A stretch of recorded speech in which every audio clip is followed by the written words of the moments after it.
Днешната тема на разговор е дали една връзка трябва да бъде 50 на 50 и следователно да има баланс между нещата. Това е много относителен въпрос, тъй като тук можем да намесим финансово положение, може да намесим чисто емоционално. И така че накрая на клипа, ако имате желание, може да си изразите мнението, вие как мислите. Първо ще започна с това, че любовта не е математика. Математиката просто няма общо тук. Може би, може и да кажете, че има. За мен лично не. Поради причината, че любовта няма как да е 50 на 50. Или дори съгласяваме се, че е 50 на 50. Момчето дава толкова, момичето или както и да е списал по сета, кой колко дава. Обаче пък може да е момент, в който един да е по-зле, друг да е по-добре. И чисто ето така енергийните нива да не са балансирани. Окей, много и това. Ако приемем, че наистина говорим за математика в любовта, въпреки че любовта е достатъчно сложна и без математика. Дали? Така. Аз може да се чувствам много зле днес и да давам едва 20% от себе си в потенциалната си връзка. Да нямам никаква енергия, да не ми се прави нищо. Човекът до мен обаче пък може да е имал най-прекрасния ден и да дойде при мен и да е като имаш ли нужда от нещо, да ми даде комфорт, сигурност и така нататък. Тук той не може да ми съди, че аз съм зле. Нито аз на него, че той е добре и реално прави нещо за мен. Окей, надявам се да се хванахте. Искам да кажа, че тук има много теории от сорта на едно момче винаги трябва да плаща сметката. Окей, don't judge me.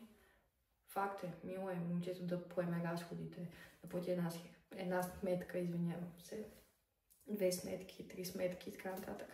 Обаче идва един момент, когато отношенията са сериозни. Мисля, тогава вече някакси се усеща нали, знаете, дисбаланс в нещата. И до момента, в който вие може да заживеете на семейни начала. Вие трябва да си помогнете. Ти трябва да даваш и той да дава. Не става само ние да дава. Чисто финансово и чисто душевно. Чисто емоционално. Идва момента, в който може да стане така, че ти няма да имаш възможност да купиш нещо. Или той. И другия ще даде. Има момент, в който ти ще почерпиш, ти ще направиш подарък. Следващия път ще е той. Така че ако аз се съглася с теорията, че отношенията са 50 на 50, ще се съглася точно с това. Ако един я дава, трябва да дава и другия. Така може би съм склонна да кажа, че има баланс. Но никога няма да съм склонна да кажа, че има баланс, когато само един я дава. Без значение под каква форма. Не е достатъчно само един я да дава и да гради. Не считаме баланса само до това всеки ден да даваме една и съща енергия и да правим едни и същи неща. Поради причината, че един ден ние можем да бъдем натоварени, изморени, ядосани, разочаровани. Други ден можем да бъдем най-енергичните и щастливи хора на света. Въпреки че се предполага в отношението си даден човек да бъдем най-щастливите. Но не изключваме факта, че има много падения и възходи, когато любовта е истинска. Просто тук има толкова много мнения. Главата ми може да го провери, за кое първо да говоря. Устата ми не може да го изрече, ако главата ми вече е готова с информацията. Най-важното от цялата работа е, нали, в началото всичко е наред. Всичко е ау, ихи, аз съм във връзка, отношенията са ми блестящи и ние ще градим бъдеще. Окей, обаче идва труден момент за вас. И какво правим? Какво правим, ако един я дава цялата си любов, а другия прави, 2 стъпки назад. 3 стъпки, 4. Какво правим, когато само един я дава, а другия взима и взима и взима. В момент той ще бъде напълно задоволен. Чисто емоционално, ако искате, чисто материално. Въпреки че не подкрепям изобщо материализацията в любовта, но това е съвсем друга тема. Цялата работа е, че когато говорим за любов, първо хората много често разбират думата любов като нещо, като от филм. Истината е, че любовта не е като по филмите. Вие ще имате много трудни моменти, ще имате караници, дърпаници. Ето така ще бъдете постоянно. Или сблъсък. Ето така. В смисъл, любовта е нещо напълно индивидуално.